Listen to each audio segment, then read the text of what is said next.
Radhe Radhe friends, स्वागत है आपका मेरे YouTube channel blogger Vinita tips and tricks में।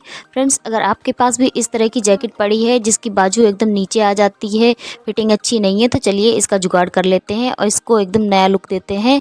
तो यहाँ पे मैंने ले ली है एक लास्टिक, और लास्टिक को लेना है, लास्टिक को हाथ से नाप ले लेना है। जितनी आपको इसकी मोहरी रखनी है उतनी नाप ले लीजिए, या फिर आपके पास कोई इस तरीके का जैकेट पड़ा हो तो उससे आप नाप ले सकते हैं। जितनी इलास्टिक इसमें पड़ी हुई है उस उतनी ही नाप के हमें कट कर लेनी है। मैंने हाथ की भी नाप ले ली है और जैकेट की भी नाप ले ली है। अब इसी तरीके की इसी साइज़ की दो इलास्टिक को कट कर लेना है, मतलब कि दोनों हाथों के लिए। तो यहाँ पे मैंने एक इलास्टिक कट कर ली है, दूसरी कट कर रही हूँ। तो चलिए इसको रखते हैं साइड में। यहाँ पे मैंने जैकेट ले ली है। अब मैं नाप के दिखाती हूँ कि ये जैकेट की फिटिंग कितनी ज़्यादा ढीली है। ये देखिए, ये जो ऊपर वाला जैकेट है ये एकदम अच्छा फिटिंग का आता है, और ये जो नीचे वाला जैकेट है ये काफ़ी ढीला ढाला है, जो कि मुझे पहनने में बिल्कुल भी अच्छा नहीं लगता है। तो चलिए अब इसका लुक भी इसी तरह से देते हैं।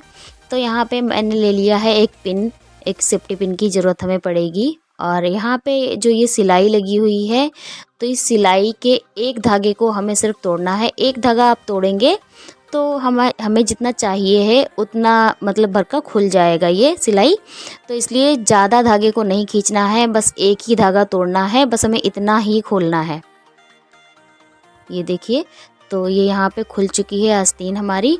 और पिन ले लीजिए। इलास्टिक में जिस तरीके से हम नाड़ा डालते हैं ना किसी चीज़ में, उसी तरीके से इलास्टिक को फंसा के और इसके ऊपर वाले हिस्से में पिन से इलास्टिक को डाल देना है।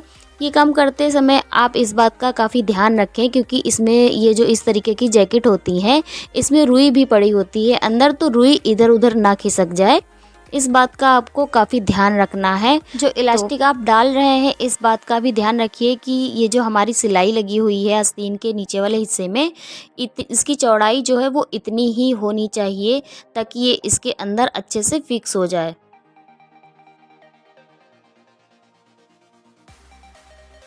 प्लास्टिक इसमें मैंने डाल दी है। अब ये जो इसके अंदर रुई पड़ी होती है वो थोड़ी सी बाहर निकल आई है, तो इसको आप पिन की सहायता से अंदर कर दीजिए। जितने धागे निकले हैं वो भी आप अंदर कर दीजिए और पिन को निकाल के अलग कर दीजिए।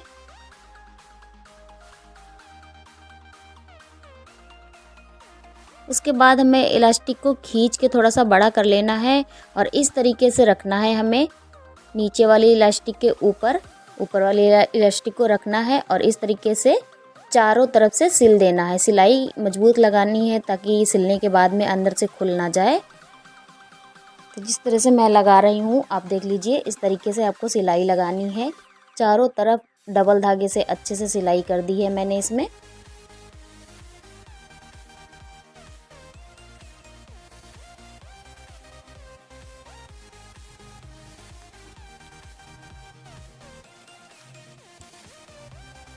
एक बाजू हमारी बनकर रेडी हो गई है। अब दूसरी वाली बाजू में भी सेम प्रोसेस में कट करना है एक धागे को और इलास्टिक को उसी तरीके से डाल देना है और सिलाई लगा लेनी है।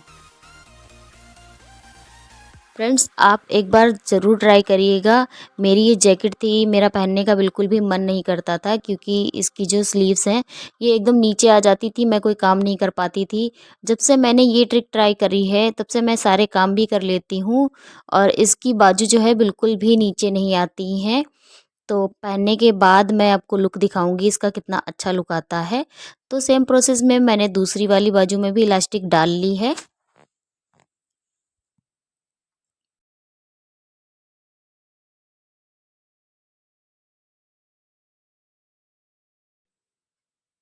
प्लास्टिक को सिलने के बाद ये जो जॉइंट है जहाँ पे हमने सिलाई लगाई है इसको अंदर की तरफ कर देना है।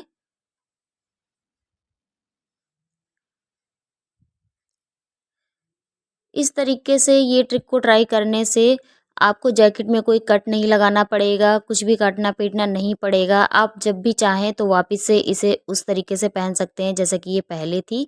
यहाँ पे मैंने सुई में धागा डाल लिया है और धागे को कुछ इस तरीके से लगाना है।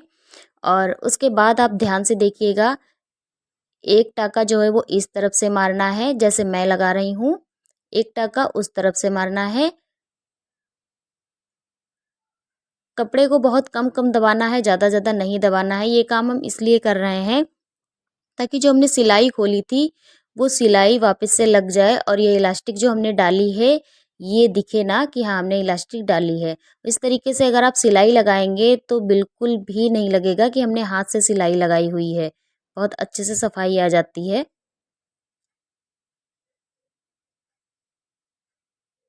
इस तरीके से दोनों तरफ से टाँके मारते जाना है और बाद में धागे को खींच लेना है तो ये वापस से वैसे ही सिलाई लग जाएगी जैसे कि पहले लगी थी और हमें दिखेगा भी नहीं कि हाँ हमने इसमें सिलाई लगाई है। ये देखिए।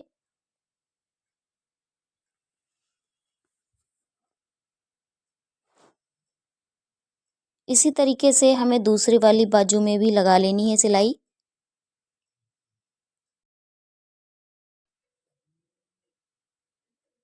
तो ये देखिए फ्रेंड्स, सिलाई लगाने के बाद कुछ इस तरह से ये दिखेगी। तो यहाँ पे इसकी मोहरी का काम तो मैंने कर दिया है। अब बारी आती है इसकी फिटिंग की, क्योंकि ये ढीली भी काफ़ी है। तो सेम प्रोसेस में मैंने जिस तरीके से टाँके मारे थे उसी तरीके से आपको फिर से सिलाई लगानी है। एक टाँका इधर से मारना है, एक टाँका उधर से और धागे को खींच देना है। तो इसमें सिलाई भी लग जाएगी और इसमें जॉइंट भी नहीं दिखेगा कि हमने कहाँ से सिलाई इसमें लगाई है।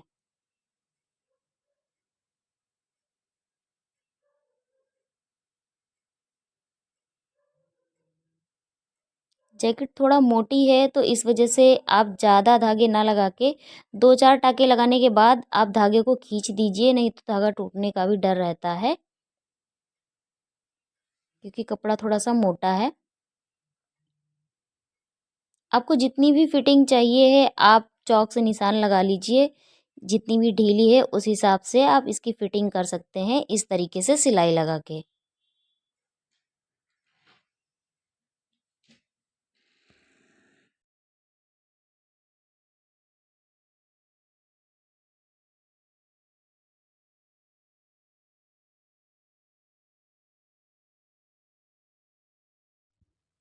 इसी तरह से आप दूसरी वाली बाजू में भी सिलाई लगा लीजिए जितनी भी आपको फिटिंग चाहिए हो।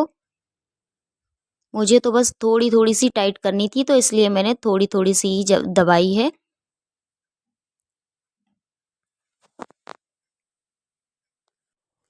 इस तरीके से अगर आप सिलाई लगाएंगे तो इसके अंदर बिल्कुल भी नहीं दिखेगा कि हाँ हमने इसकी फिटिंग की हुई है। सिलाई धागे बिल्कुल भी नहीं दिखेंगे। तो सेम प्रोसेस में दोनों बाजू आप तैयार कर लीजिए और आपका जैकेट जो है वो रेडी हो गया है पहनने के लिए।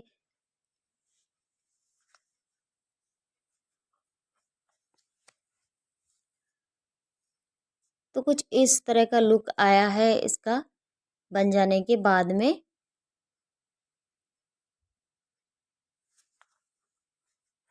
मैं आपको पहन के दिखाती हूँ। ये देखिए। तो अगर आपको ये ट्रिक पसंद आए तो मेरी वीडियो को ज़्यादा से ज़्यादा शेयर करिएगा। अगर आप मेरे चैनल पे नए हैं तो प्लीज़ मेरे चैनल को सब्सक्राइब कर दीजिएगा, साथ में प्रेस कर दीजिएगा बेल आइकन को, ताकि आने वाली हर वीडियो की नोटिफिकेशन आप तक पहुंच सके। तो मिलती हूँ अगली वीडियो में।